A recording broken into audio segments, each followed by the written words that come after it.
According to the National Institute of Mental Health, about 6% of Americans are struggling with attention deficit hyperactivity disorder.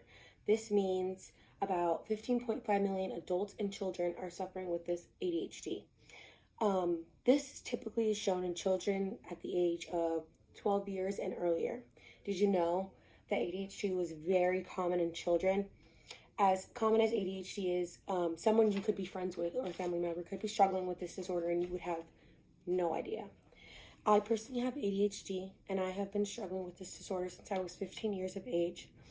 I was diagnosed a little later than normal because really wasn't showing signs until my sophomore year of high school. I have been on medication ever since, and it helps slow down my mental processing a little bit more and kind of controls my reflexes and everything like that. Today I'm here to talk about attention deficit hyperactivity disorder.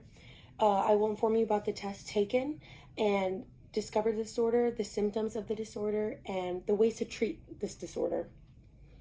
Attention deficit hyperactivity test, according to the Cleveland Clinic as of February 2023, they use a set of standardized assessments to show and rule out other symptoms for the mental disorder. This means a provider, they screen you. It's not a test, it's more of an assessment. They want to rule out other things first, and they do different tests like repetition and memorization. Steps to take, as you see, is to talk to someone about it. Talk to a teacher, talk to a parent, talk to somebody that you know. They can request an evaluation if you do feel like you are struggling from this mental disorder. Around the time you go to school, as young as second grade, third grade, they start to screen you and they can find evidence of this disability. Though they not be able to diagnose you fully, they will can note the symptoms, and then they can talk to a provider, or they'll tell your parent, and then they will take you to a doctor so they can evaluate you a little bit more and not fully diagnose you. As a school, they can't really diagnose you. According to the symptoms that you can find, but according to the National Institute of Mental Health, most symptoms can be inattentive, hyperactive, impulsive, and combined. So it could be two separate things and then all of them combined together. These three factors are usually shown in children early on, and they are harder to find in adults because you usually try to rule out the symptoms earlier on. Inattention is when you have a problem staying on task and paying attention. If somebody was to ask you a question, you could get distracted very easily, and that's where they find the inattentive part. Hyperactivity is when you are extremely restless, you cannot sit still. Usually that happened with me as well, and I could not sit still for at least 30 minutes. So you have to rule out those symptoms first, but that's hyperactivity.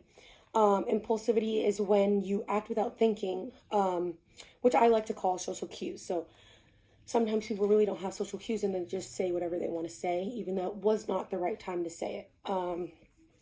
And about 5% of children that are in elementary school show signs of inattention, and they may become more prominent, and it can be seen in their academics.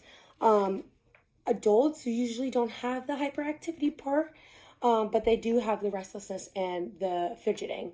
You have to play with something, or you have to try to focus on something else. It's very hard, but you cannot find the hyperactivity part in the adults. There is a very big drastic change when it comes to adults, adolescents, and children.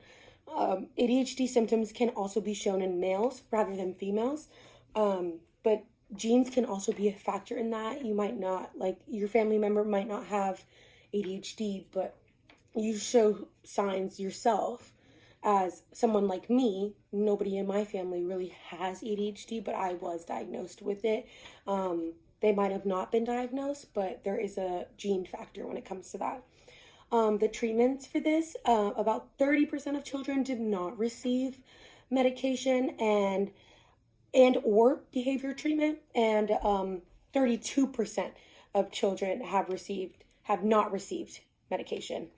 While there is no cure for ADHD, there is other methods that can be used as far as treatments go.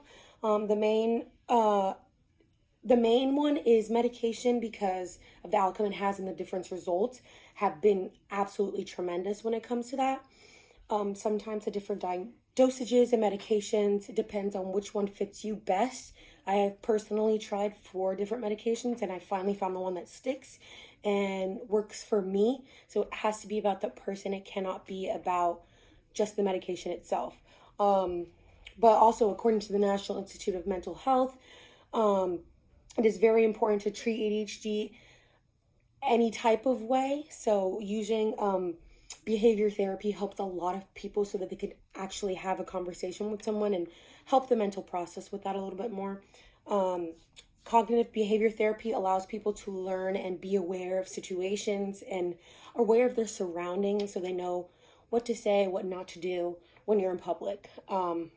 And always ask for help, like social skills. Like I personally have gone to many people just to talk about the situation and try to help my mental processing a little bit more, and always asking just helps. But today I've showed you the different methods of testing for the disorder, the symptoms, and the treatments for ADHD. ADHD is a disorder that can be very challenging and make people think that they're not doing things right, and it can be a lot harder for people, especially for me. Who knows why we end up with ADHD or why we get diagnosed with this.